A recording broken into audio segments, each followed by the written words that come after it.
The Galactic Empire scanned it twice. Impossible. That can't be a human warship. Commander Varath Sul had been filling out the same patrol report for 3 hours. Not because it was complicated. It wasn't. The Varen corridor was empty space. It had always been empty space. The report said, nothing here, nothing found, no anomalies, no contacts, no reason to have been here at all. He had written a version of this report 411 times in 6 years. He knew the exact number because his ship, the ISV Korath Asterisk, kept a mission log that he had stopped reading 2 years ago because it depressed him. The Varen corridor was a stretch of deep space between 2 Dominion sectors that nobody owned and nobody wanted. It had been assigned to Varath Sul's patrol rotation, the way boring things got assigned to reliable officers. Quietly, without explanation, with the implication that doing it well meant you would continue to do it forever. He was a commander in the Orathi Dominion fleet. He had 30 years of service. He had a commendation for the Peli system incident that nobody remembered anymore, and a scar on his left forearm from a training exercise that had gone wrong before he learned to be careful. His crew respected him. His superiors found him useful. His career had become, somewhere in the last decade, a very long corridor of its own leading somewhere he had stopped checking. He was 53 years old, and he was filling out a form about nothing. "Commander," Fleet Analyst Soren's voice came from the sensor station, flat and professional. "Routine scan complete. Tagging results for log." "Confirmed," Varath Sul said without looking up. A pause. Then, "Commander." Soren's voice was the same volume, same professional flatness, but something in the space between the words was different. Varath Sul had been in space long enough to know the difference between a man who had something routine to report and a man who was trying very hard to sound like he did. He looked up. Soren was staring at his screen, not reading it the way you read a screen you understood, reading it the way you read a sentence that doesn't make sense the first time, so you go back to the beginning and try again. "What is it?" Varath Sul asked. The scan returned an error. Varath Sul set down his stylus. "A sensor malfunction." "I don't know yet." Soren's hands moved over the controls, running it again. Varath Sul waited. Around him, the bridge carried on navigation monitoring their drift, communications cycling through the standard frequency checks, 2 junior officers on the far side of the room arguing quietly about something that had nothing to do with work. Normal. All of it normal. The sensor system on the ISV Korath was a Tier 8 resonance array. It had been the standard in Dominion fleet vessels for 200 years. It didn't make errors. It had returned incorrect readings exactly twice in its entire operational history across all Dominion vessels, once due to a catastrophic solar event near the Dran Nebula, and once because a technician had spilled a liquid into the calibration port and then tried to hide it. The resonance array itself had never been wrong, not once in recorded Dominion military history. Soren ran the scan again. He looked at the result. He ran it a 3rd time. "Soren," Varath Sul was standing now, moving toward the sensor station. "Talk to me." "I'm getting a contact." Soren's voice was very careful, the way you hold a glass you think might be cracked. "In the corridor." "Yes, sir." "What kind of contact?" Soren looked at him, not at his screen. At him, which was when Varath Sul felt it, the first real thing he had felt on this ship in a very long time, a cold pressure somewhere under his ribs that had no name yet. "The kind I can't classify," Soren said. "They put it on the main screen." The sensor return showed a vessel. At least, the computer was calling it a vessel because it had mass and it was moving, very slightly, in the kind of slow drift that powered objects do when they're holding position without burning hard. But the profile was wrong. Not wrong like a glitch. Wrong like someone had drawn a ship and then refused to follow the rules about how ships were supposed to look. The mass reading was first. Varath Sul read it. He read it again because the first reading didn't land the way numbers usually do. It slid off, went somewhere else, came back with the wrong weight. The thing in the corridor masked more than anything in the Dominion's active military registry. Not more than any single class, more than any single entry, including the Asterisk Orathi Prime Asterisk class dreadnoughts, which were the largest vessels the Dominion had ever constructed and had never actually been deployed because just building them had nearly bankrupted 2 sector governments.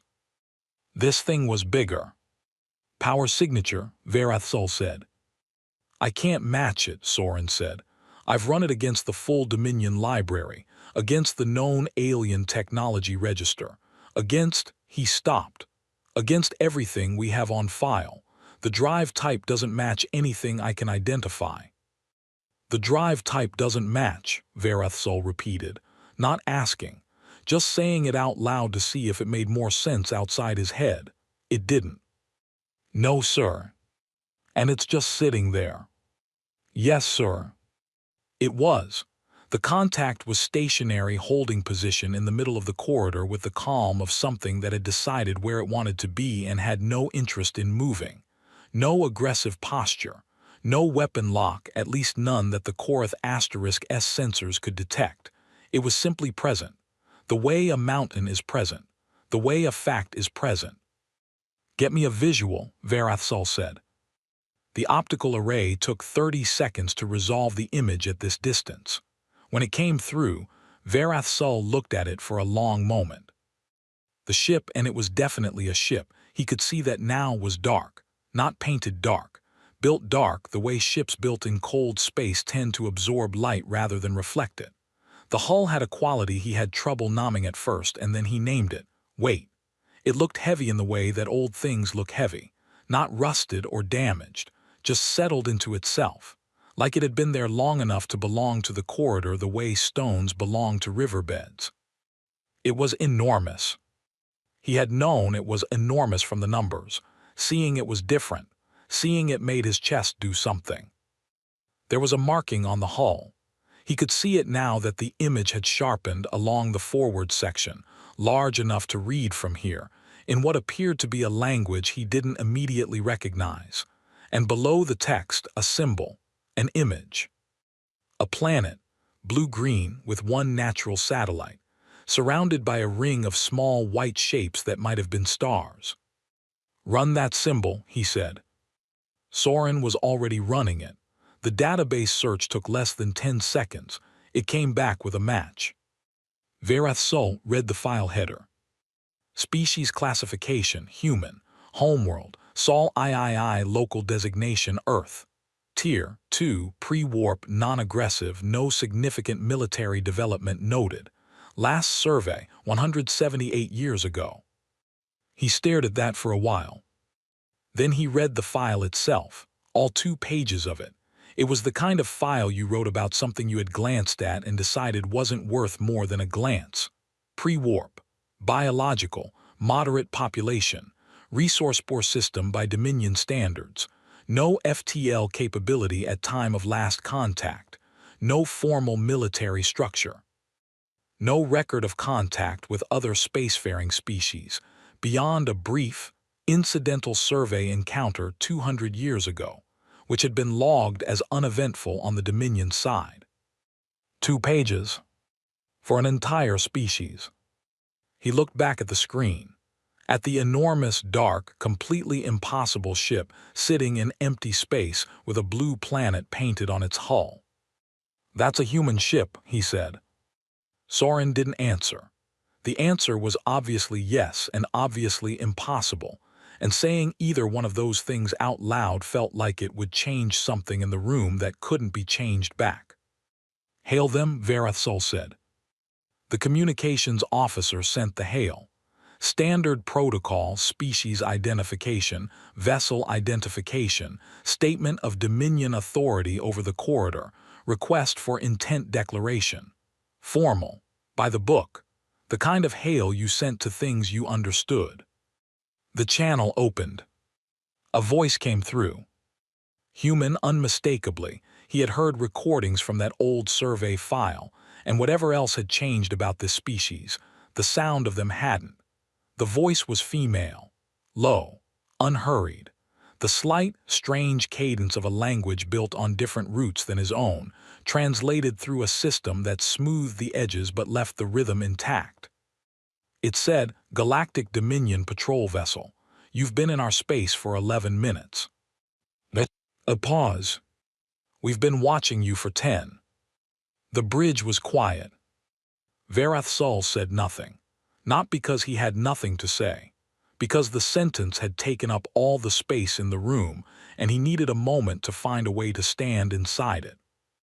11 minutes in the corridor. Watched for 10. Which meant they had been visible to whatever sensors that ship carried within 60 seconds of entry.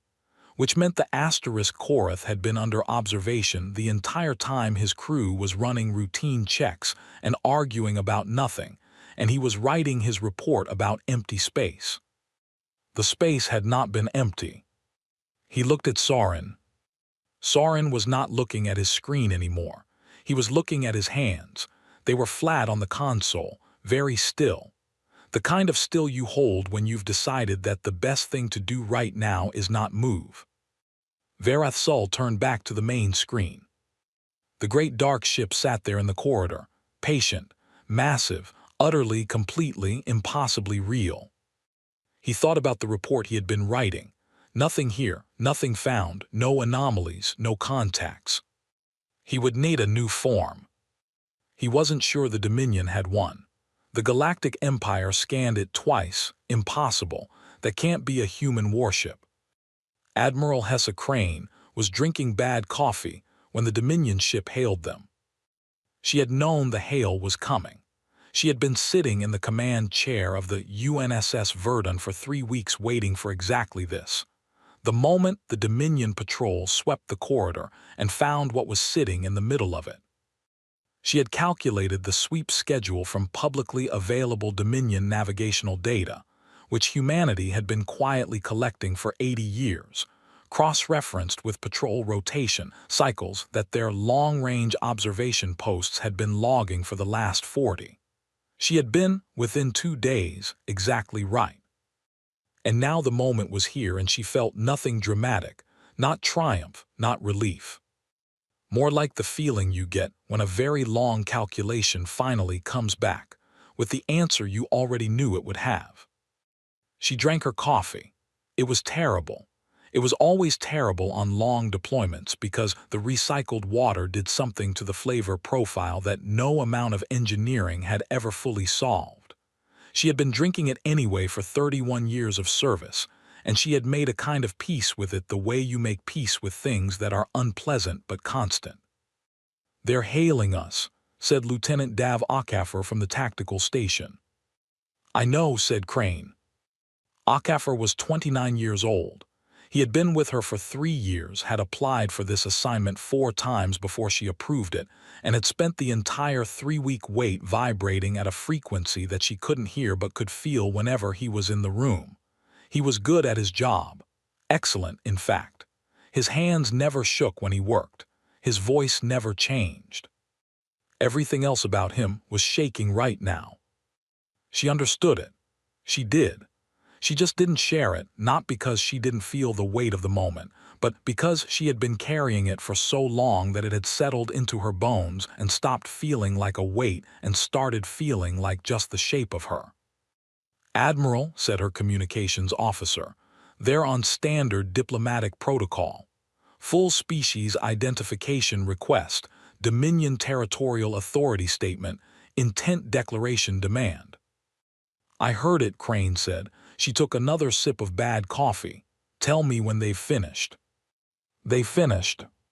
She leaned forward slightly in her chair and said, clearly and without hurry, "Galactic Dominion Patrol Vessel. You've been in our space for 11 minutes. She paused. "We've been watching you for 10. She sat back. Akafer was looking at her. She could feel it. "Now we wait," she said. He said quietly, "How do you feel?" She thought about it. That was the thing about Akafar. He asked questions that deserved real answers, so she gave him them. "The same way I felt before," she said. He waited. She had expected that too. "Like we're still owed," she said. Akafar nodded once slowly and turned back to his station. He had grown up in Lagos. She knew that because she had read every file on every member of this crew before she accepted them. Not their service records, those were just numbers, but their personal histories, the shape of their families, the things that had made them want to be here. Akafar's grandmother had been born 6 years after Myron. She was 94 years old and still alive in the city his family had called home for 4 generations. He had told Crane this once, near the beginning of the deployment, standing at the viewport looking at nothing. He had not been looking for a response. He had been putting the fact in the air so it existed somewhere outside of him. Crane had not responded. She had just listened and then let it settle. She knew about Myron. Everyone knew about Myron. It was taught in schools, not as history exactly, more like geography. More like the name of the thing that shaped the land you lived on, the event that had made the terrain of the last 200 years what it was. 14,000 people. A Dominion surveyor that had catalogued the station as an uninhabited rocky body and removed the obstruction. Logged as a routine clearing action. Filed. Archived. Not malicious. And that, as Crane had understood since she was old enough to understand anything, was the part that was hardest to sit with. Not malicious. They just hadn't looked. She had been in the fleet for 31 years. She had been in this specific chair, the command chair of the Verdun, for 3. Before that, she had been one of the people who built the ship. Before that, she had been one of the people who designed the weapons systems. Before that, she had been a junior analyst in the program that had spent 40 years reverse engineering the drive fragments salvaged from the wreckage of the first Dominion surveyor that had ever entered human space. Not the one that had destroyed Myron, but the first one, the one that had shown humanity what was out there before humanity was ready to go there. The program had no official name. It was listed in budget documents under a category called long-term propulsion research. Nobody outside it had ever asked what it was actually researching. That was the thing about working quietly. People didn't ask questions about quiet things. The Verdun was what 60 years of quiet looked like. 80 years of planning before that.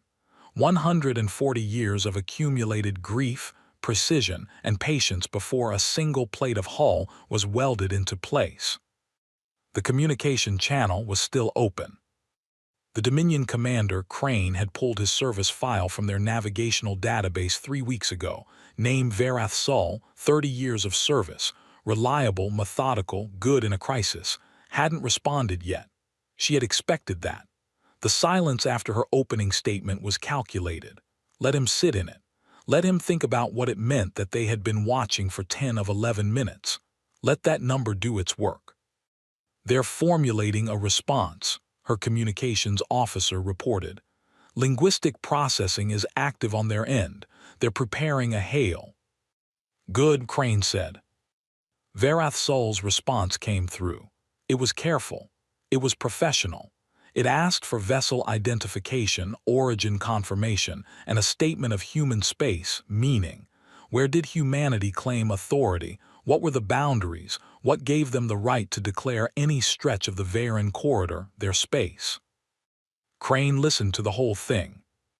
"We know the protocol," she said. "We wrote a version of it ourselves, but let's skip ahead." She nodded to her communications officer, who sent the transmission they had prepared. It was a file.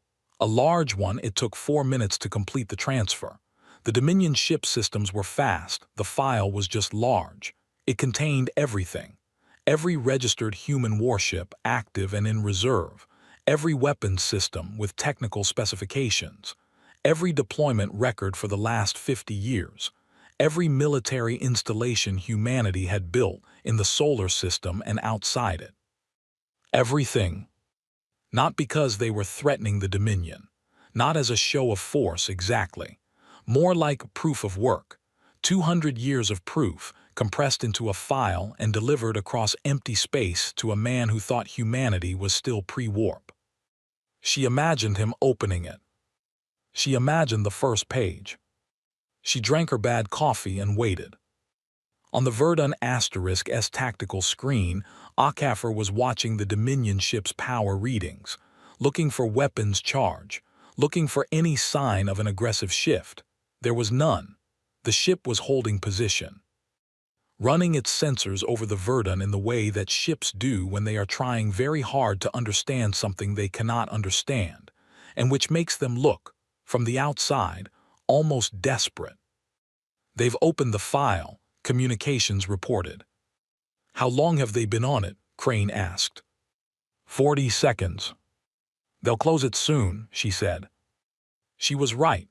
63 seconds after opening, the file was closed. Then there was silence from the Dominion ship for a long time, 7 minutes, which was, she had not predicted that specifically, but it was in range. The range of a man who has just been handed a shape of the world he didn't know existed and needs to find somewhere to put it. Then his communication system activated. Not to contact them, to contact someone else. She could see from the signal pattern that he was bouncing a transmission inward, toward the Dominion interior, toward, if the signal path held true, High Command. Akaffer turned to look at her. She raised an eyebrow slightly. He almost smiled, almost. The Dominion commander's outbound signal was encoded. Naturally, they weren't going to be able to hear it, but they could hear the fact of it. A patrol ship commander, in a routine corridor, burning a priority signal to High Command. That fact alone would tell the people on the other end everything they needed to know about what he had found.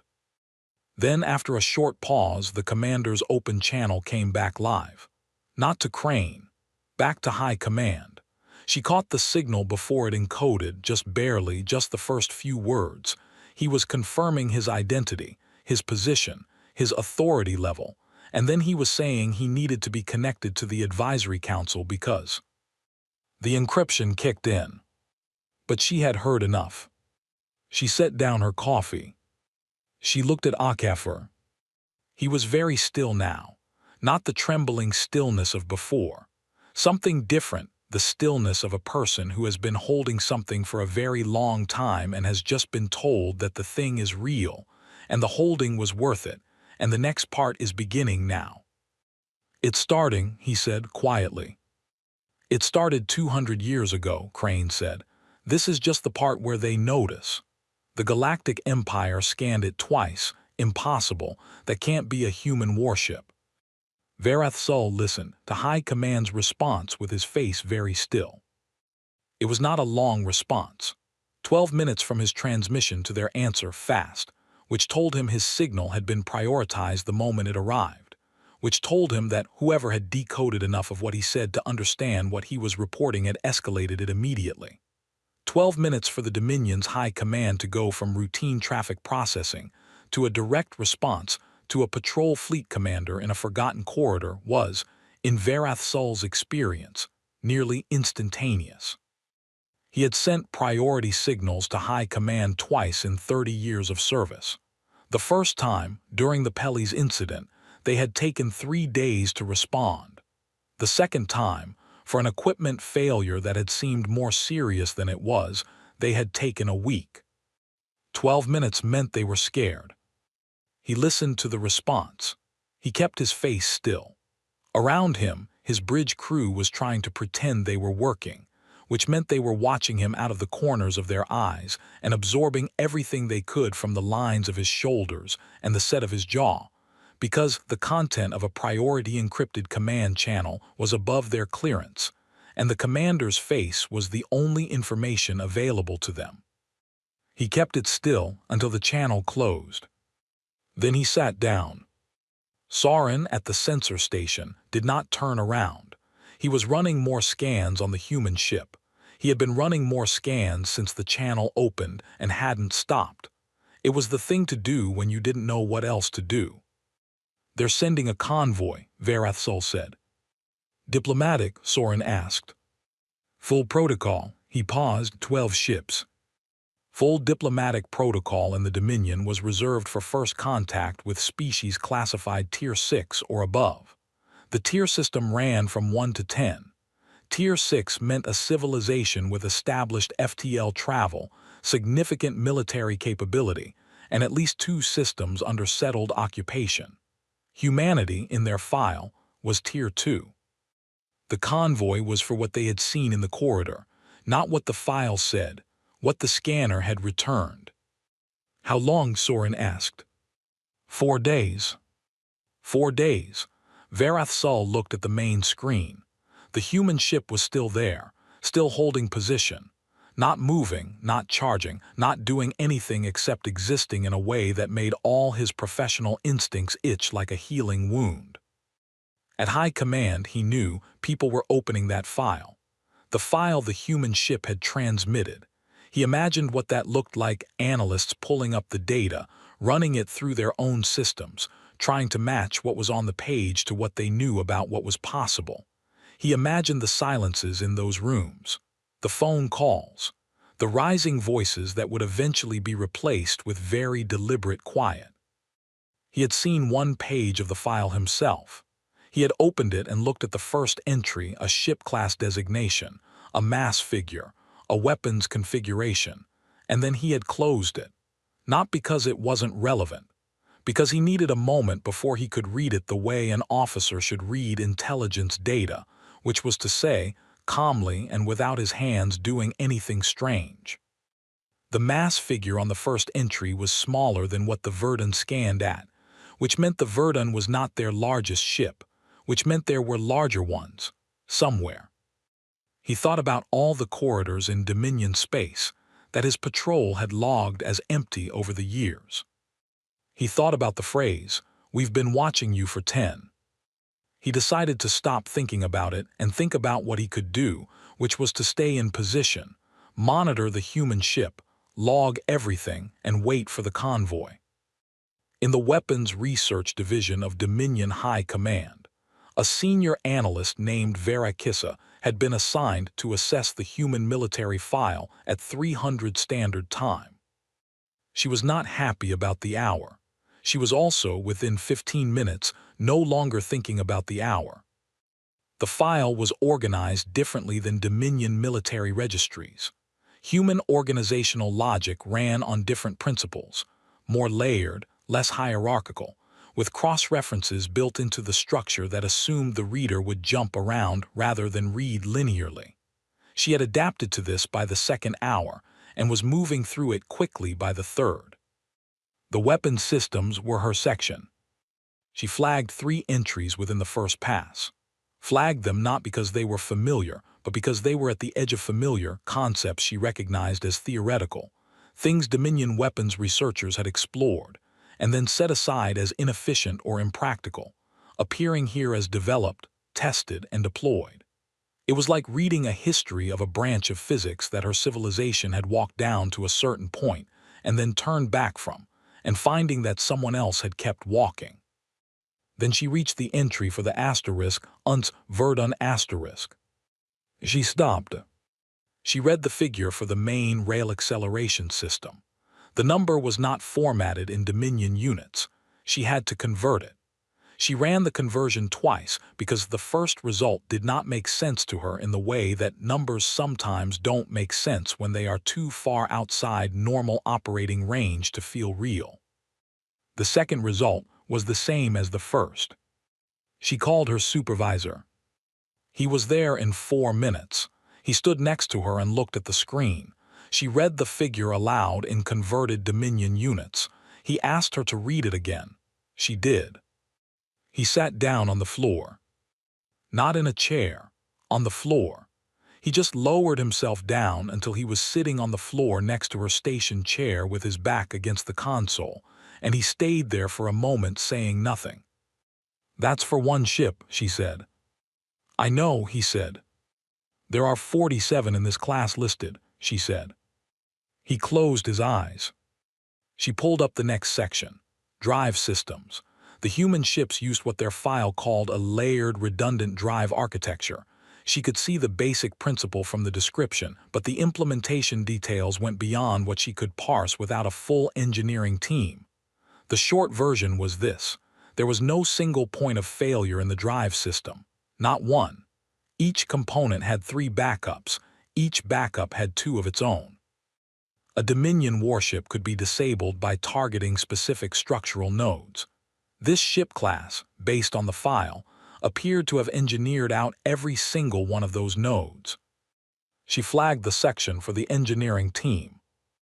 Then the armor. The hull material was listed under a designation she couldn't find in any Dominion materials database. Not a variant, not a derivative, an original material. She searched the Dominion Scientific Registry for any reference to the alloy composition described. Nothing. She searched the broader alien technology database. Nothing. The humans had developed, in apparent secrecy, a hull material that did not exist anywhere in 200 years of Dominion scientific cataloging. She sat with that for a while. Her supervisor was still on the floor.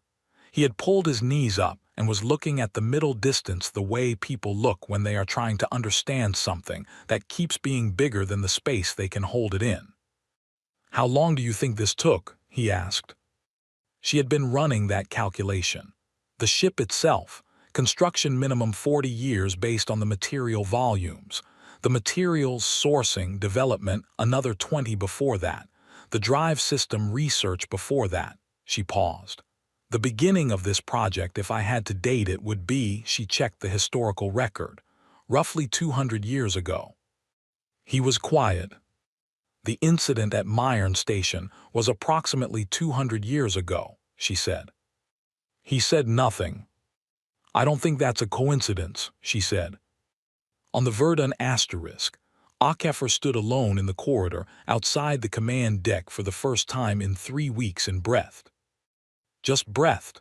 The recycled air, the faint hum of the ship around him, the sound of it, which was different from any other ship he had served on, heavier and lower, like the sound of something that knew what it was built for. He had read, during his deployment application process, the construction history of the Verdun. He had read it in one sitting and then gone for a very long walk. The people who had designed this ship had known they would probably never see it fly. The project had started when his grandmother was a child. The people who poured the first specs had poured them knowing the ship would take 4 decades to build, that they would retire or die before it launched, that the moment it was built for was at minimum a generation away from them. They had done it anyway. They had done it in detail, in silence, with patience that HFY could not fully hold in his mind without it, making him feel very small and very large at the same time. He thought about his grandmother, 94 years old, born 6 years after Myron, a woman who had spent her whole life knowing what everyone in humanity knew, what had been done, and why it hadn't been an act of war but almost something worse, an act of carelessness, of being not important enough to look at before destroying. He had wanted to tell her he was on this ship. He hadn't been allowed to. The mission was classified until it happened. Now it was happening. He went back to the bridge. Crane was at her station, looking at the Dominion patrol ship's readings. "They've gone quiet," she said. "No more outbound signals, they're waiting." "For the convoy," HFY said. 4 days, she confirmed. She glanced at him. "Go sleep." "I'm fine." "You've been awake for 30 hours. You'll be fine after you sleep." He started to argue. She looked at him once. He went to sleep. Soren did not sleep. He ran his analysis through the night cycle, not tactical analysis, something else. He had started trying to calculate from the observable data the hull density, the drive emissions profile, the materials showing in spectral analysis, how long the Verdun had been in space, how long it had been built. He was not a construction engineer, but he was a very good analyst, and the math that came back was consistent enough that he trusted it. The ship was old. Not old like a vessel that had been in service a long time. Old like something that had been made slowly, over a long time, by people who were in no hurry. The build signatures were different from Dominion construction, more deliberate, more layered, like a thing that had been worked on in stages over years with care between each stage rather than manufactured to a schedule. 40 years minimum, maybe 50. He thought about what that meant. He thought about a species in a Tier 2 file, sitting in one system, with no FTL capability logged and no military worth nodding, who had spent 50 years building one ship in secret while the Dominion never looked twice. He opened the historical file on humanity, the 2 pages, read them again. The survey encounter 200 years ago, listed as uneventful, logged by the survey ship as brief contact with primitive biological species, no significant exchange, no obstacles to survey completion. Myron body cleared.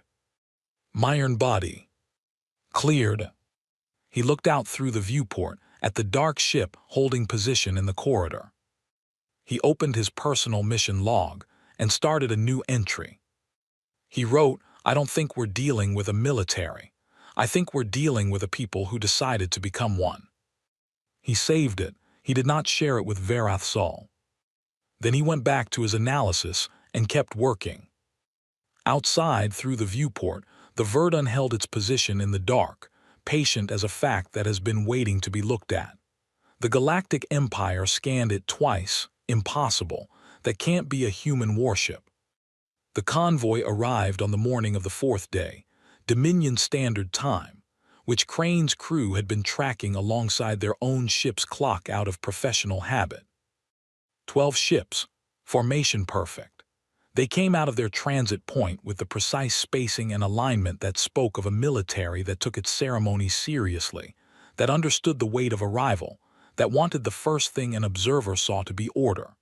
They arranged themselves in a wide semicircle facing the Verdun asterisk, which was the standard diplomatic positioning, non-aggressive but forward-claiming presence without claiming attack. It was well done, Crane noted it. Then she nodded to HFY. He activated the signal that had been waiting for 4 days. 14 ships uncloaked. They had been there the whole time, positioned around the corridor's perimeter in a dispersal pattern that put 2 human vessels within effective range of each Dominion ship in the convoy, without any of them being positioned aggressively relative to the convoy as a group. It was not a threatening formation. Threatening would have meant weapons forward, tight clustering, postures of intent. This was something else. This was simply the revelation that the room humanity had invited the Dominion into had already been full when they arrived. The convoy's formation did not break. Crane gave them credit for that. The ships held position, but her long-range sensors showed the pattern of internal signals spiking across all 12 vessels, crew alerts, system checks, the rapid chatter of command staff processing the fact that they had just arrived at what they thought was an empty diplomatic meeting site and found themselves contained. The convoy commander opened a channel. "Admiral," the voice was even, controlled. "Can you explain the purpose of this configuration?" Crane said, "Just making sure the formation is even." A pause. "I see." "You're welcome to adjust," she said. "We'll match whatever you do." Another pause. Then, "We would like to propose a neutral meeting site, somewhere off the ships themselves. Our records show a derelict trade station at coordinates." "Waypoint 7, Crane said. "We know it, we've been there." A beat of silence that had a shape to it. The shape of a question the convoy commander had not expected to be preempted on. "You've been to the station?" he asked. "We renovated it," she said. 40 years ago, we've kept it operational since. There's a full conference facility on level 3. The coffee is better than what we have on the ship, which isn't saying much, but it's something." She closed the channel. HFY was doing the thing where he was extremely focused on his console, so she couldn't see his face, which meant he was somewhere between laughing and something else. "Set a course," she said. Point 7 was 17 minutes from their position. Crane arrived first and waited in the level 3 conference room with a cup of the station's coffee, which was, in fact, marginally better, and the station's chief administrator, who was a quiet, efficient woman named Dr. Yemi Park, who had been maintaining the station with a crew of 40 for the last 6 years, and who greeted the arrival of the Dominion convoy with the same expression she used for supply delays: mild displeasure, quickly managed. The Dominion's delegation was led by a diplomat named Vor. He was tall, by Dominion standards, and wore the formal diplomatic uniform with the kind of comfort that meant he had worn it many times in high-stakes rooms and had learned to use it as part of his presence. He was good. Crane could see that immediately. He walked into the conference room and took in the human setup, the chairs arranged to avoid any hierarchical positioning, the room that was clean and functional, and showed no signs of having been assembled quickly, the station that was maintained and running and real. And she watched him absorb that information without letting it show in anything except the brief, precise scan of his eyes. He sat down. His 2 advisors sat on either side. He looked at Crane. "Admiral Crane," he said. "Ambassador Vor," she said. She had pulled his service record from their files. 20 years of diplomatic service. 73 successful treaty negotiations. He had never lost one. "I've been asked to convey," he began, "that the Dominion acknowledges the significance of this encounter and approaches it with the intention of—" "I know what you were asked to convey," Crane said. "The intention of establishing open dialogue, mutual recognition, and a framework for ongoing relation. Standard opening. We have a version of it too." He paused. Then something shifted slightly in his expression, not annoyance. More like the adjustment a skilled person makes when they realize the room they're in requires different tools than the ones they brought. "Then perhaps," he said, "you'd like to tell me what you're looking for." "One thing," Crane said. He waited. "A record correction," she said. "In the Dominion's official historical archive, the entry for Myron Station. We want the record to correctly state that it was a populated human settlement, that it contained 14,000 people, that those people were killed when the station was destroyed during a Dominion survey action, that this is an acknowledged fact." She paused. No softening, no tragic accident language, no incomplete data at time of action. What happened, stated as what it was. Vor looked at her for a moment. "That's all," he said. "That's everything," she said. He was quiet. Crane could see him working through it, the experienced diplomat's calculation of what the actual ask was, and what it would cost, and what it meant that this was the ask. That after 200 years and whatever the Dominion's analysts had found in that file, and the 14 ships that had appeared out of nowhere in the corridor, the opening position was a sentence in an archive. "We can discuss," he began, "in addition to any record matter, the possibility of economic partnership, resource exchange, elevated classification." "We don't want a trade deal," Crane said. "Federation membership is something the Council has the authority to." "We didn't build all of this to get a better trade deal," Crane said. The room was quiet. Vor sat back slightly, not far, just enough. "Then what did you build it for?" he asked, genuinely, not as a negotiating move. Crane looked at him. "To make sure you looked," she said. HFY walked the station during a break in the 3rd session. He didn't have a reason to. His tactical work was done for the day. Crane had released the bridge crew in rotation and told them to eat, rest, exist for a few hours in something wider than a chair. He walked because the station was wide enough to walk in, and he needed to be somewhere that wasn't inside his own head.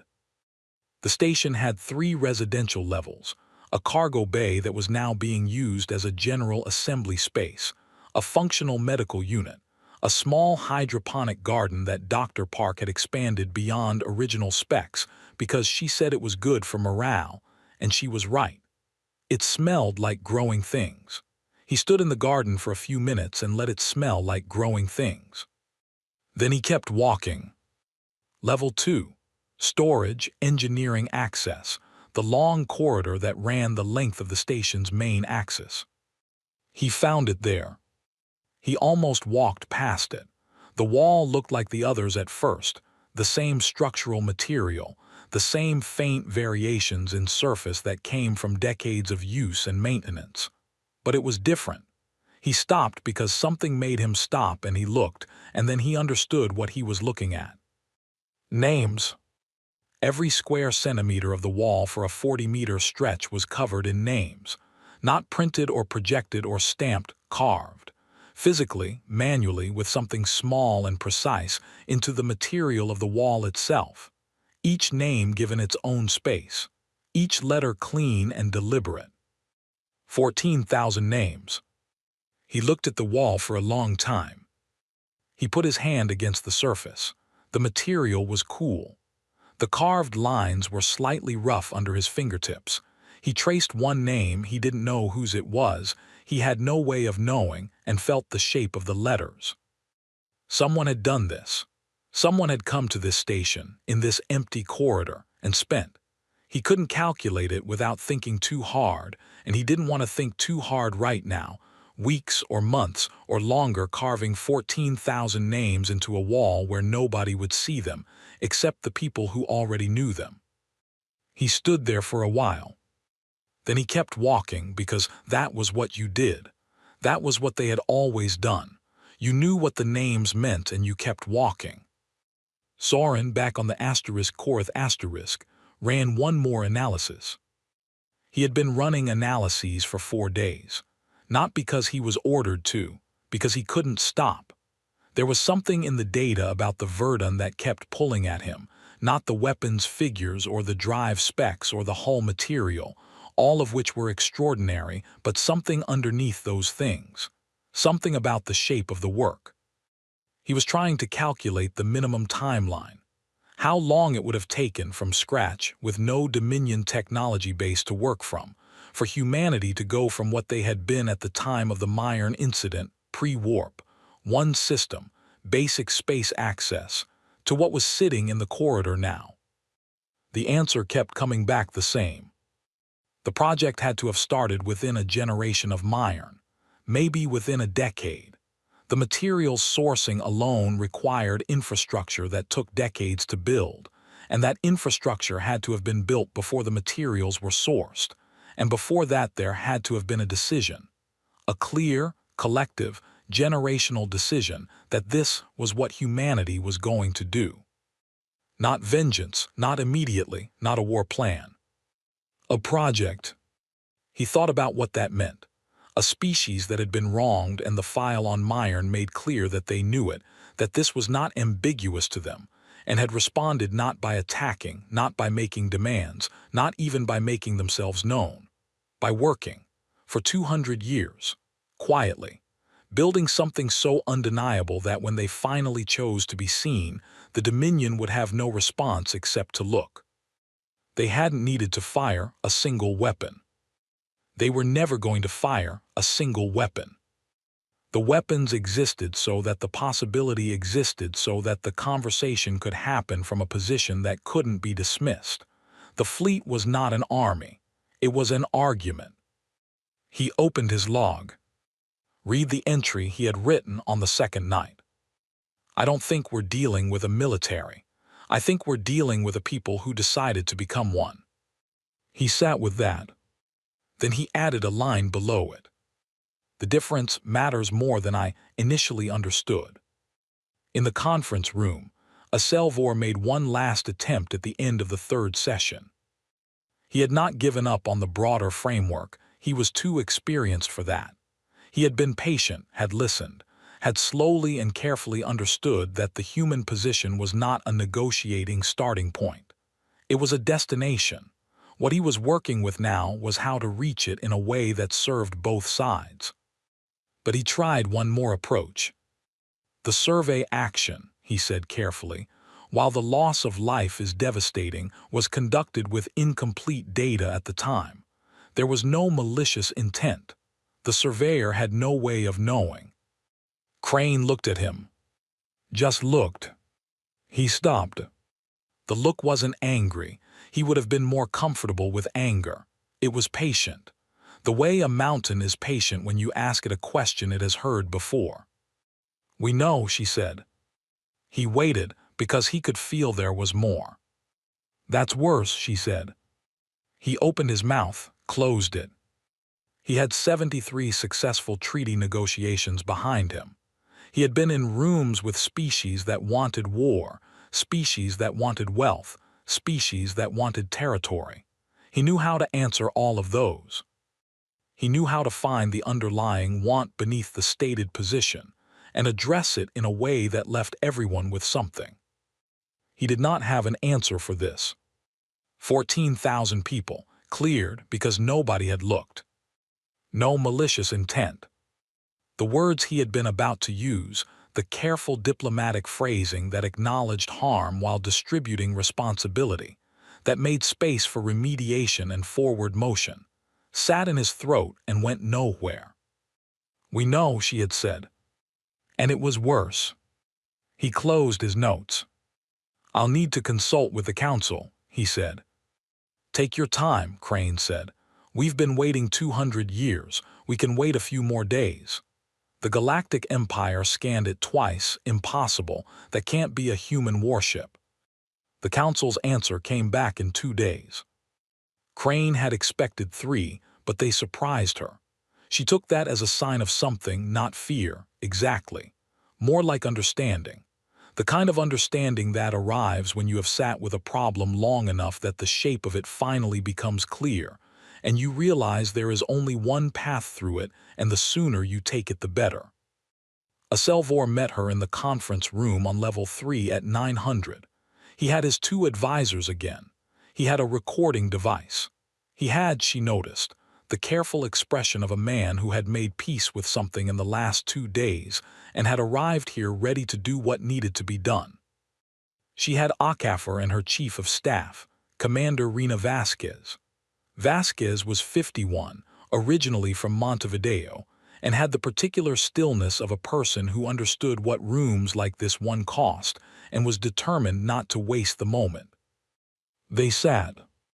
Aselvor opened a document on the table's display surface and turned it to face Crane. She read it. It was 2 paragraphs. The first paragraph stated, in formal Dominion archival language, that Myron Station was a populated human settlement, that it had a recorded population of 14,000 individuals at the time of its destruction, that it was destroyed during a Dominion survey action on the date on record, that this destruction resulted in total loss of life. The second paragraph stated that this event was formally acknowledged by the Orathi Dominion as a fact of recorded history, and that the prior archival classification of the station as uninhabited was rescinded and replaced by the correct record. No softening, no incomplete data at time of action, no tragic accident. What happened, stated as what it was. Crane read it once. She read it again. She picked up her coffee, the station's coffee, which was in fact better than the ship's, and drank some of it. Set it down. Looked at the document for one more moment. Then she said, "This is acceptable." Aselvor exhaled. She caught it, a small, controlled release of tension that a less experienced person wouldn't have managed to keep that small. He had been carrying something into this room, and now he put it down. "The Council," he said, "would like to discuss in a subsequent session the question of formal relations. Classification review, diplomatic representation, the broader." "We know," Crane said. "We'll discuss it, but not today." He nodded.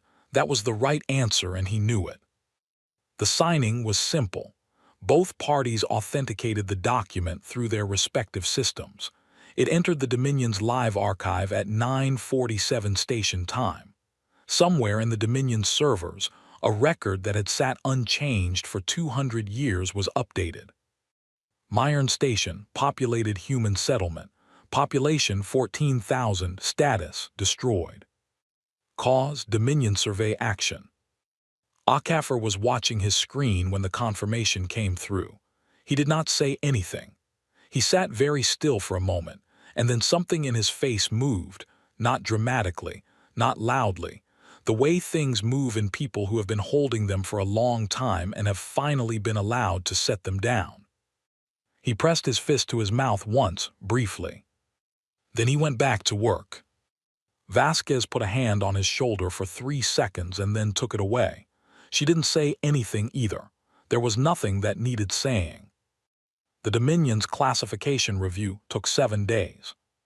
Soren was part of it, pulled from his position on the Asterisk Korath, and assigned to a working group tasked with producing a revised entry for humanity in the Galactic Species Register. The group had 5 members. They had access to all of the data from the human military file, from their own analytical assessments, from a brief cultural exchange document that the human diplomatic team had provided, a dry, factual overview of humanity's history, development, and current status, written in a style that was remarkably free of self-promotion, which Soren found somehow more unsettling than if it had been full of it. The working group spent 4 days on the technical sections. FTL capability, confirmed and detailed, military capacity, substantial, and the number of vessels listed made 3 of the 5 members go quiet for long stretches. Technology tier.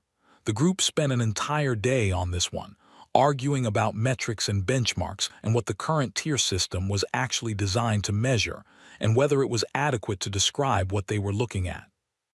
On the 5th day, they reached the summary classification field.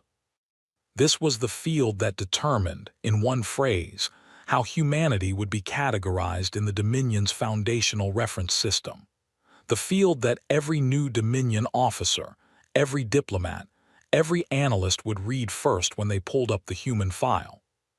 The previous entry, pre-warp non-aggressive Tier 2. The group proposed alternatives for 3 hours. Advanced tier independent military power. That was accurate but felt incomplete. Tier 8 FTL capable significant armament. That was more technically precise but missed something. Species of note, military and technological peer. Closer, but peer implied equivalence in a specific way that wasn't quite right either. Soren said nothing for most of this discussion. He sat with his notes and his analysis and the private log entry he had written on the second night in the corridor, which he had read again that morning. Eventually, the group ran out of proposals and looked at him, because he was the one who had been there first, who had run the scan, who had watched this unfold from the beginning. He looked at the blank field. He typed, "species with long memory." The group was quiet. Someone said, "That's not a technical classification." No, Soren agreed. "The format requires." "I know what the format requires," he said. "I'm putting this in the field." His supervisor, who had been on the floor that night in the weapons research office, was not in this room, but Soren thought about him anyway, about the floor, about reading a number twice and then sitting down. "Species with long memory," he said. "Leave it." They left it. On the Asterisk Korath Asterisk, Verath Sul stood at the observation deck for the first time in the week he had been in the corridor. He stood there for a long time. The Verdun was still visible. It had remained in position throughout the negotiations, throughout the diplomatic sessions, throughout the signing and the classification review and all of it. Patient, immovable. The way things are when they have been waiting long enough that waiting is no longer something they do, but simply something they are. In 3 days, the convoy would depart. The human fleet, the 14 ships that had uncloaked plus the Verdun Asterisk itself, would presumably depart as well, though he understood now that presumably was a word he should use carefully in relation to anything humanity chose to do. They had been in this corridor for 3 weeks before the patrol arrived. They had been in this corridor 40 years ago when they renovated the station. They moved or didn't move according to their own calculations, and their calculations ran on a timeline that was not his. He thought about the ship. He had been thinking about the ship since the beginning, trying to understand what it was.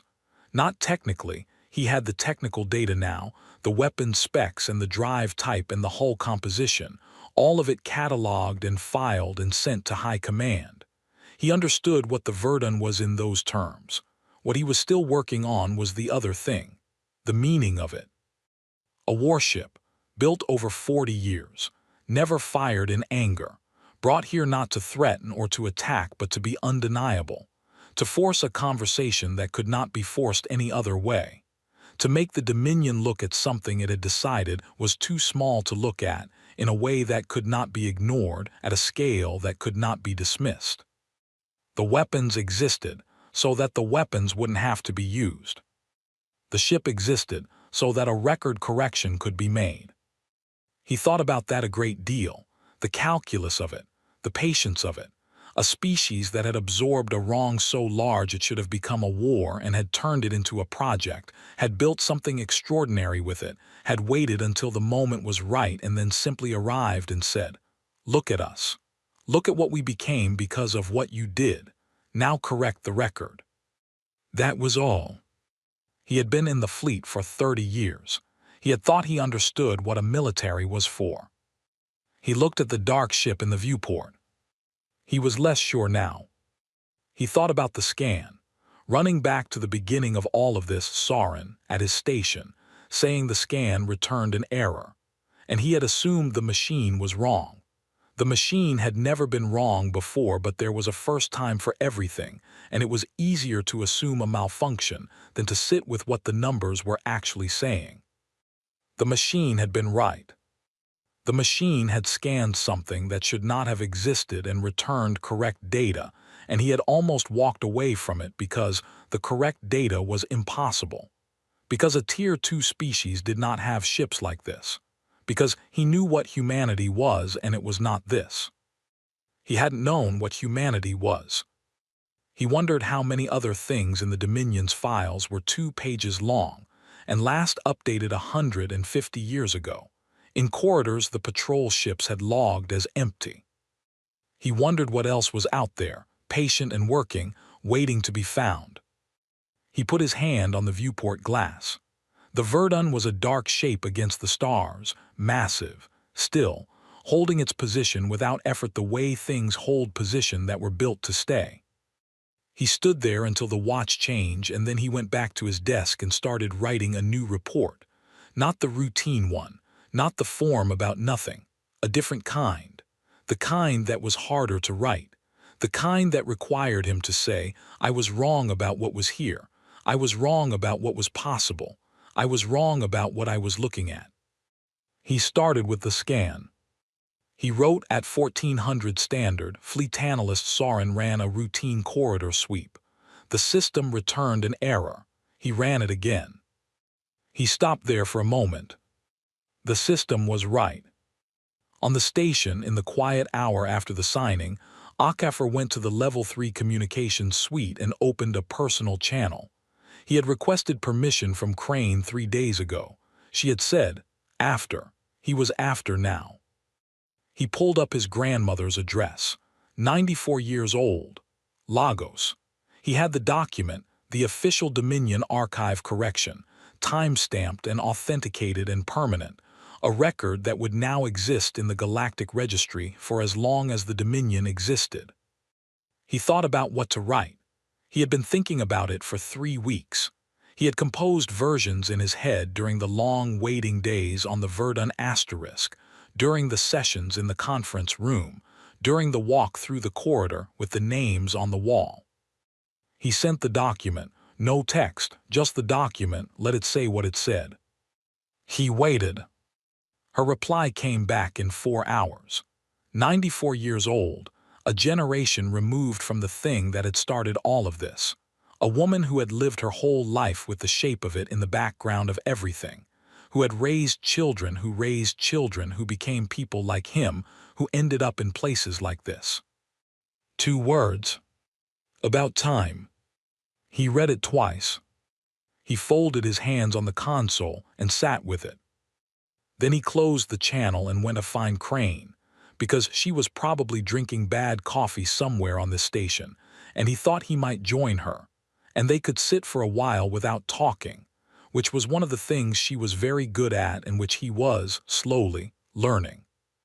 Outside, through the viewport of the observation deck that nobody was standing at anymore, the Verdun held its position in the dark corridor, patient, enormous, Done. It had never fired a weapon.